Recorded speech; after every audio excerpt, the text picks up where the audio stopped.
Next question है, एक असमान परिच्छेद वाली क्षैतिज नली में जल बह रहा है। किन्हीं दो स्थानों पर नली का व्यास 4 सेंटीमीटर व 2 सेंटीमीटर है। यदि इन स्थानों पर दाबांतर 4.5 सेंटीमीटर जल के बराबर है तो नली में जल का प्रवाह ज्ञात कीजिए। ठीक है, हम लोगों को जल के प्रवाह का फॉर्मूला पता है। जल के प्रवाह की दर,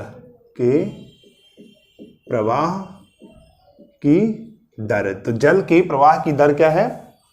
Q is equal to A1 A2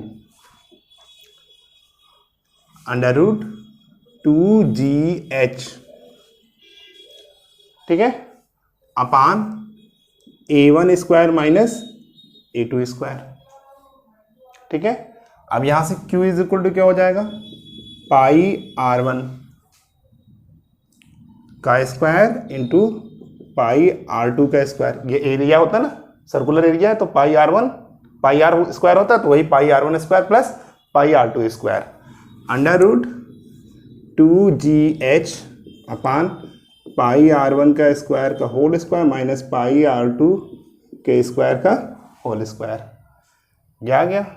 इसको हम और सिंप्लीफाई करेंगे, तो और सिंप्लीफाई करेंगे तो यह आ जाएगा pi square R1 square R2 square under root 2GH। ठीक है, तो ये हो जाएगा, पाई स्क्वायर कॉमन ले लेते हैं, अंदर हो जाएगा R1 का पावर 4 माइनस R2 की पावर 4। इसको हम और सिंप्लीफाई कर लें तो ये आ जाएगा pi R1 square R2 square under root 2GH R1 की पावर 4 माइनस R2 की power 4। Pi square 1 pi square को रूट के बाहर लाएंगे तो 1 पाई हो जाएगा, तो पाई की एक पावर कैंसिल आउट हो जाएगी। ठीक है, बस अब यहाँ पे वैल्यू रख देते हैं।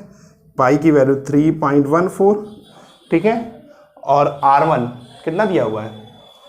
नली में जल बह रहा है तो R1 मान लो 2 है, तो 2.0 का स्क्वायर, R2 कितना है? 4.0 का स्क्वायर, फिर under root 2 into CGS system में है तो Hg की वैल्यू 980 हो जाएगी, और H कितना दिया हुआ है? 4.5 दिया हुआ है, होल डिवाइड बाई 2 का स्क्वायर।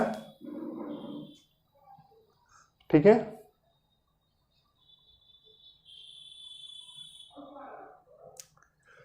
नली का व्यास दिया 2 सेंटीमीटर, सॉरी, तो रेडियस 1 हो जाएगा।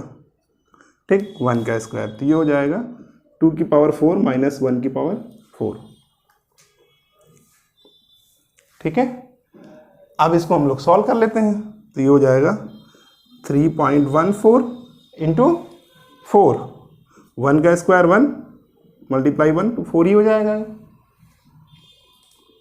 ये हो जाएगा 9 इंटू 980 अपान 60 2 इंटू 2 इंटू 2 यानी 16, तो ये हो जाएगा 16 माइनस 1 यानी 15।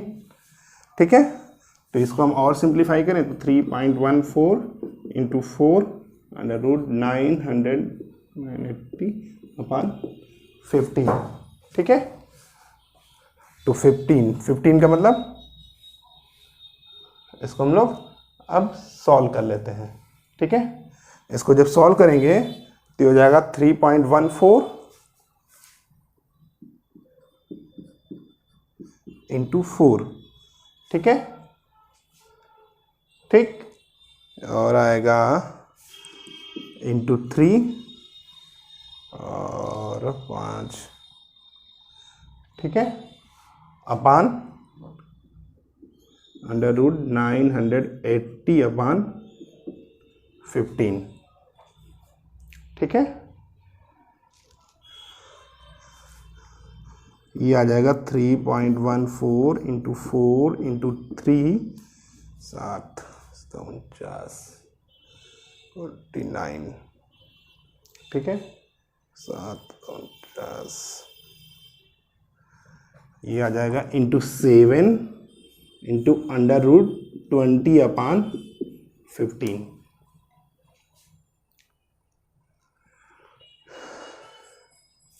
इसको और हम सॉल्व करेंगे तो हो जाएगा 12, ये आएगा लगभग में आएगा 304.58 सेंटीमीटर क्यूब पर सेकेंड। ठीक है, इसका स्क्रीनशॉट ले लीजिए आप लोग। एक क्वेश्चन है नेक्स्ट, एक टंकी की दीवार में जल के स्वतंत्र तल से 40 मीटर एक छिद्र है। एक टंकी है, उसमें पानी भरा हुआ, उसमें 40 मीटर की ऊंचाई पर एक छिद्र कर दिया गया। तो छिद्र से जल के बहिस्त्राव का वेग ज्ञात करना है। यदि छिद्र की त्रिज्या 1 मिलीमीटर हो तो जल के प्रवाह की दर भी ज्ञात करनी है। तो मैं बहिस्त्राव का वेग का फॉर्मूला पता, V बराबर √2GH, ये फार्मूला होता है। ठीक है, अब यहां पे वैल्यू रख देते हैं, 2 × 9.8 × 40। ठीक है, तो ये आ जाएगा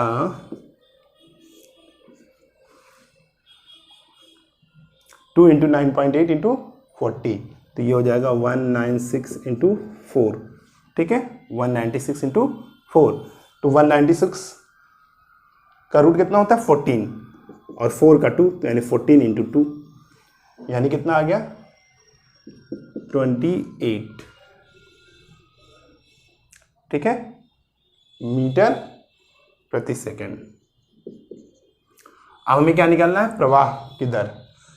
ठीक है, तो जल के प्रवाह की दर हमें मालूम है, जल के प्रवाह की दर क्या होती है, Q बराबर A × V।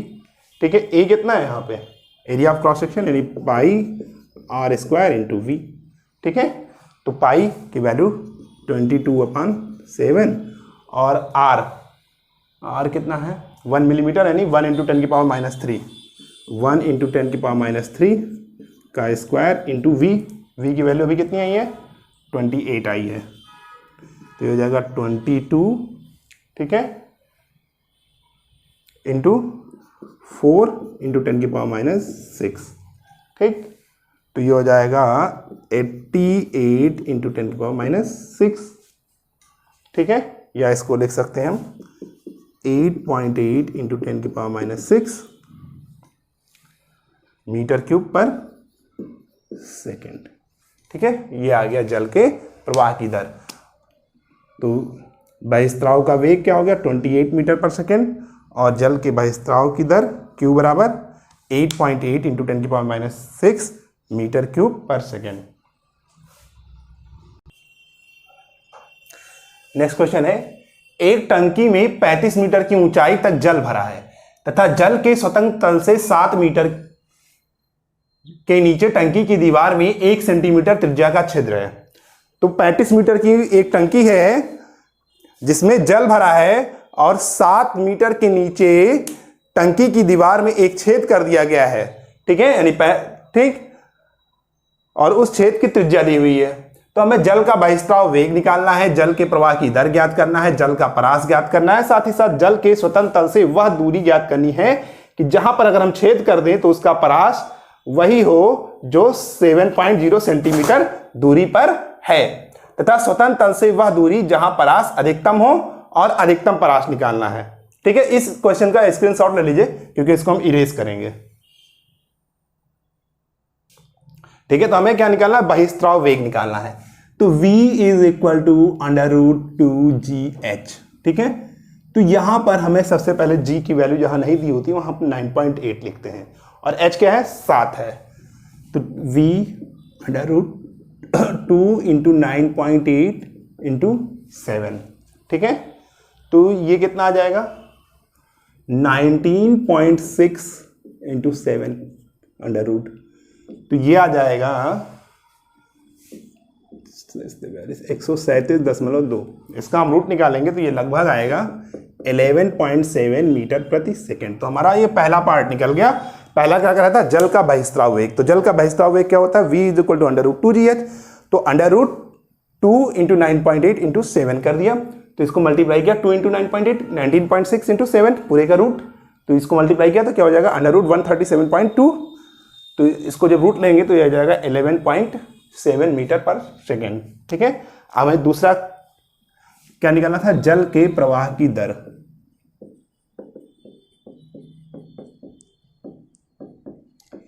Q is equal to, अभी थोड़ी देर पहले पिछले क्वेश्चन में बताया था ये फॉर्मूला, A इंटू वी। तो A क्या है यहाँ पे, by R square into V. ठीक है, तो V कितना आ गया, 11.7 आया है, तो ये हो जाएगा 3.14 इंटू आर स्क्वायर। तो R कितना दिया हुआ है, 1 सेंटीमीटर यानी 10 की पावर माइनस 2 मीटर, 1 इंटू 10 की पावर माइनस 2 का स्क्वायर। V कितना आ गया, 11.7। तो इसको हम सॉल्व करेंगे तो ये हो जाएगा 3.14 इंटू 10 की पावर माइनस 4 इंटू 11.7। अब हम इसको सॉल्व करेंगे तो ये हो जाएगा, ठीक है, 3.67 इंटू 10 की पावर माइनस 3 मीटर प्रति सेकेंड। तो 2 पार्ट लग गया। तीसरा क्या करा था, जल का परास।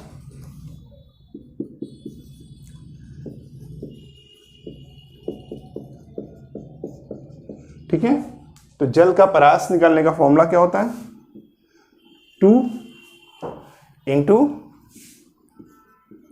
H minus H।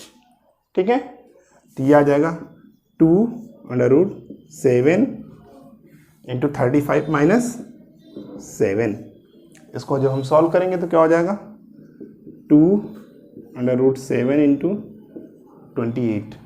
ठीक है, 196 इसको मल्टीप्लाई करेंगे तो आ जाएगा 2 इंटू √196, 196 का रूट 14, तो 2 इंटू 14 यानी 28 मीटर। ये आ गया। नेक्स्ट पार्ट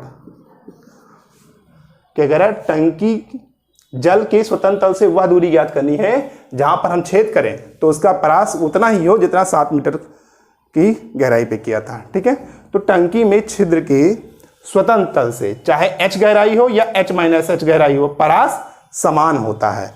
ठीक है, तो परास हमने बताया था समान होता है, तो H minus H is equal to कितना हो जाएगा, 35 minus 7 is equal to 28 metre. इसका स्क्रीनशॉट ले लीजिए।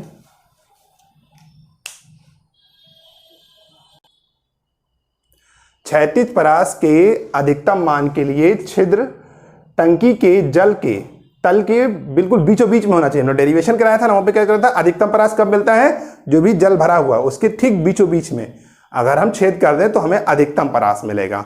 ठीक है, तो H is equal to H/2। ठीक है, तो ये क्या हो जाएगा, 35/2 यानी 17.5 मीटर। ठीक है, तो ये हमें क्षैतिज परास के अधिकतम मान के लिए जो छिद्र है, ठीक है, टंकी में जल के तल की ऊंचाई के बीचों बीच होना चाहिए। ठीक, और अधिकतम परास जो होता है X मैक्सिमम, ये H के बराबर होता है, तो H यहाँ पे कितना है, 35 मीटर। यही हमारा आंसर हो जाएगा। इसका भी स्क्रीनशॉट ले लीजिए आप लोग। क्वेश्चन है, 1 सेंटीमीटर त्रिज्या की एक बूंद पर एक समान चाल 1 सेंटीमीटर प्रति सेकंड से एक तरल में गिर रही है। यदि तरल का श्यानता गुणांक 1 इंटू 10 की पावर 2 किलोग्राम प्रति मीटर सेकंड है तो बूंद पर लगने वाले श्यान बल की गणना करनी है। तो F इज इक्वल टू क्या होता है, 6 पाई ईटा RV। ठीक है, तो ये क्या हो जाएगा, 6 पाई ईटा की वैल्यू 1 इंटू 10 की पावर 2 इंटू R यानी 1 दिया हुआ है तो ये 1 हो गया, और V कितना है, 10 की पावर माइनस 2।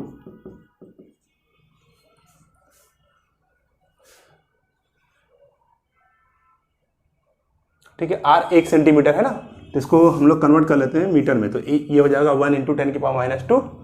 ठीक है, और V क्या है, 1 सेंटीमीटर पर सेकेंड, इसको भी हम मीटर में ही कन्वर्ट करेंगे तो हो जाएगा 1 इंटू 10 की पावर माइनस 2। तो ये आ जाएगा अब 6 पाई इंटू 10 की पावर 2 इंटू 10 की पावर माइनस 4 यानी 6 पाई इंटू 10 की पावर माइनस 2, या इसको हम लिख सकते हैं 0.06 पाई न्यूटन। यही हमारा आंसर हो जाएगा। इसका भी आप लोग स्क्रीनशॉट ले लीजिए।